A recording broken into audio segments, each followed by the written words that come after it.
Assalamualaikum warahmatullahi wabarakatuh. First of all, thank you for Ms. Najatul because giving us this assignment about bibliographical services and utilities for Section A and national and international organization involved in bibliographical control activities for Section B. Before I start, my name is Fifi Iliana binti Roslan and my metric number is 2019806668 and my partner is Hanis binti Sazmi. I will cover and explain about Section A, which is Online Computer Library Centre and Malaysian National Union Catalogue Project. First of all, I will explain about Online Computer Library Centre. History and background of OCLC is, in 1967, a small group of library leaders found OCLC with ambitious public purpose. First, to improve access to the information held in the libraries around the globe. Second, to find ways to reduce costs for libraries through collaboration. Next, OCLC vision is will be leading global library cooperative and helping libraries to serve people by providing economical access to knowledge through innovation and collaboration. And then OCLC mission is to exist for further access of the world information and reduce library costs by offering services for library and for their user. OCLC have four main objectives. First, to establish, maintain and operate a computerized library network and to promote the evaluation of library use. Second, to provide processes and products for the benefit of library user. Third, to reduce rate of rise of library per unit cost. And fourth, to help college and university cope with information explosion. Service and product provided by OCLC is first, WorldCat database, second, e-content, third, cataloging and metadata, fourth, privatization of DDC, fifth, resource of sharing. Next, I will explain about Malaysian National Union Catalogue Project. In 1978, the development of Malaysian Union Catalogue started with printed catalogue and being used until end of 1990. But during the period, only few participating libraries contribute their record to the project.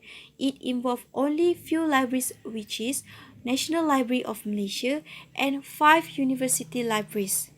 Malaysian National Union Catalogue Project mission is to manage and develop bibliographic and non-bibliographic information repositories through a network of library partnership in Malaysia.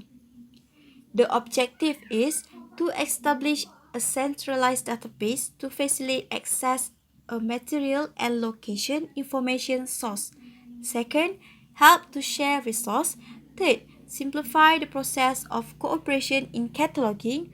Fourth, provided facilities for interlibrary lending. And fifth, to assist in knowledge management. Hi and Assalamualaikum. My name is Hanis binti Sazmi. My matrix number is 2019200362.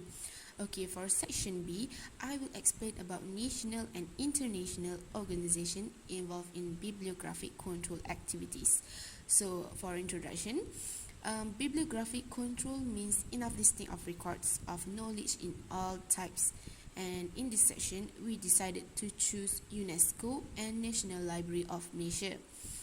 And for me, UNESCO is more general compared to National Library of Malaysia, but National Library of Malaysia also has its own specialty and uniqueness. Okay, first, I will explain about United Nations Educational, Scientific and Cultural Organization, or we call it as UNESCO. For history of UNESCO, in the early year of 1942, all the governments in the European countries were trying to have a meeting in United Kingdom for the Conference of Elite Ministers of Education, even though it was World War II at that time. And in 1945, Right before the United Nations conference ended, there were 37 countries founded the UNESCO, and the Constitution of UNESCO hurriedly signed on 4th of November 1946 after being approved by 20 countries. And the last one is on 19th of November to 10th of December 1946, the first session of the General Conference of UNESCO was held in Paris, and involving the representative from 30 governments entitled to vote. And now UNESCO headquarters is located at 7 Place de Fontenoy in Paris. Mission, vision and objectives. So for UNESCO mission, it is to contribute to peace and security by promoting collaboration among nations through education, science and culture in order to further universal respect for justice, for the rule of law and for the human rights and fundamental freedoms which are affirmed for the people of the world without distinction of race, sex, language or religion by the Charter of the United Nations. Meanwhile, for UNESCO's vision is to seek to build peace and to promote the general welfare of humanity through international cooperation in education, the sciences, culture and communications. Meanwhile, UNESCO's objective, they have 5. The first one is to attaining quality education for all and lifelong learning. The second one is mobilizing science, knowledge and policy for sustainable development. The third one is addressing emerging social and ethical challenges. The fourth one is fostering cultural diversity, intercultural dialogue and a culture of peace. And the last one is building exclusive knowledge societies through information and communication. UNESCO also focuses in particular on 2 global priorities, which are Africa and gender equality. The next slide is participation or membership from other bodies, countries, associations, or types of memberships. UNESCO works with many types of fields which are non-governmental, intergovernmental, public events, and UNESCO campus. For the first one is non-governmental, where UNESCO has collaborated with many NGOs and is now having an official partnerships with 392 NGOs and 33 foundations with similar institutions. So, for example, is International Federation of Library Associations and Institutions, or IFLA. The second one is intergovernmental organization, where they also cooperate and share the same goals and missions. For example, ISESCO, or Islamic Educational, Scientific and Cultural Organization, which is one of their long-established partners. The third one is public events, where UNESCO House always hold countless of free events all the year. For example, like ceremonies, exhibitions, and even concerts. And the last one is UNESCO Campus, where UNESCO endlessly provide team-based debate sessions, especially to students around 14 to 17 years old. And it was targeted people as students will interact directly with UNESCO specialists and experts. And currently, there are 30 UNESCO experts, at 86 campuses being organized, 110 experts from civil society, and 27,000 young people involved in the UNESCO campus. We will now proceed to product or services. And as you guys know, UNESCO provides many services to its users. And the first one is guided tour. This guided tour will enable visitors or guests to uncover UNESCO's headquarters and to notice valuable artworks that are part of UNESCO's collection of 600 pieces of arts. The second one is research services.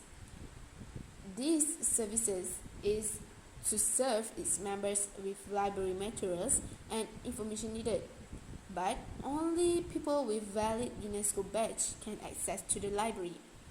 The third one is library reading room. Library reading room is a place for UNESCO staff to carry out their research and find suitable references sources, and to discuss research interests with a help from reference librarian. The fourth one is research guides. These research guides is basically providing materials in printed and non-printed formats, and all are presented in the bibliographies. The fifth one is archives. Archives is to guide the researchers to identify relevant documents and records. And the last one is archives reading room.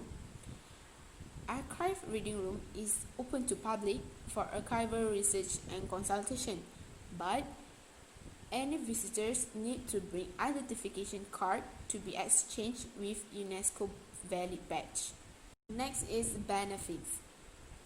The first one is safeguarding and sharing our culture, where UNESCO actually helped over than 85 countries establishing national education for sustainable development to incorporate the principles, values, and practices of sustainable development into all aspects of education and learning. Meanwhile, the second one is safeguarding our planet, where UNESCO actually creates a portal where all users can access online information on higher education institutions that be recognized or approved by the authorities of 38 participant countries. The third one is sharing knowledge. This part where UNESCO actually create a databases of national cultural heritage laws, which was launched in 2005. And the database is free and user-friendly that contains over 2,000 laws from over 170 countries in 42 languages. And the last one is fighting for human rights, where in this section, there's freedom of information where it's currently facilitated in over 40 countries through support for the enactment and implementation of freedom of information law and policies. And all of this is strengthening of freedom of information that contributes to empowerment, transparency, and accountability, governance, and development. So we have future planning, where UNESCO has taken many advantages since the pandemic to prepare each activities and program. And the first one is 2020 Global Education Monitoring Report, Inclusion in Education. It is considered as a special event because this is the first ever virtual launch, and it is moderated by former Prime Minister Helen Clark. The second one is Seminar on Education in Emergency Situations. The title is Preparation and Recovery of School Life in the New Normal for Pandemic COVID-19. And this seminar aims to analyze from the perspective of EIES, where school communities need to consider everything before return to classes in the new norm, healthy and safe for everyone. And the third one is a symposia titled Strengthening Education Management Information, Systems and Data for Increased Resilience to Crisis.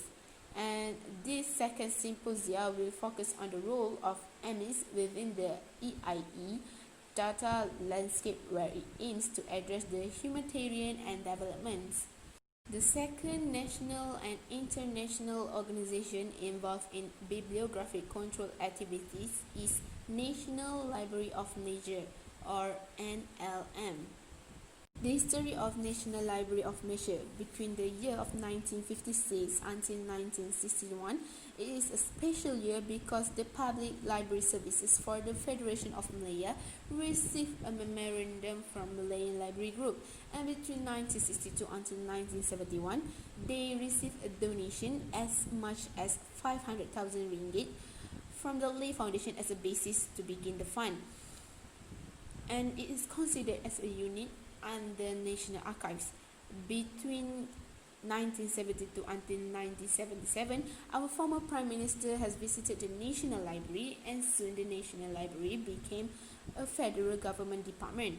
Meanwhile, in 1980 until 1988, the National Library was placed under the Ministry of Culture, Arts and Tourism, and they earned their first computer system. Meanwhile, in 1990 until 1999, They start to use OPEC for library users to get information from the library, and they also launch a new logo. National Library of Malaysia's mission is to enhance the delivery of quality information resources through library services in order to build a knowledge society. Meanwhile, the vision is the National Library of Malaysia as a world-class leader in library development and services by the year 2020. Meanwhile, the objectives are to make available for the use of present and future generation a national collection of library resources, to facilitate nationwide access to library resources available within the country and abroad, and the last one is to provide leadership on matters pertaining to libraries. The next one is participation or membership from other bodies, countries, associations, or types of membership. There are 4 types, which are in-state, foreign country, international, and libraries associations of Malaysia. In-state, there are 2 types, which are SCOM or Subcommittee on Micromaterials and VCLS User Group Malaysia. Meanwhile, for foreign country, they have NLGC or called National Library Group Southeast Asia. And they also have CONSAL, which is Congress of Southeast Asian Libraries, and where they also have CDN-LAO, that stands for Conference of Directors of National Library of Asia and Oceania. And the last one is Librarian Association of Malaysia, where they have Persatuan Pustakawan Malaysia or PPM.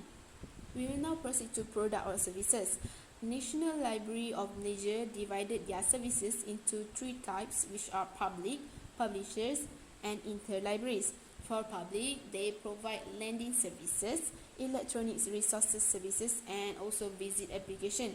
Meanwhile, for publishers, they provide ISSN application, cataloging in publication, and ISBN application.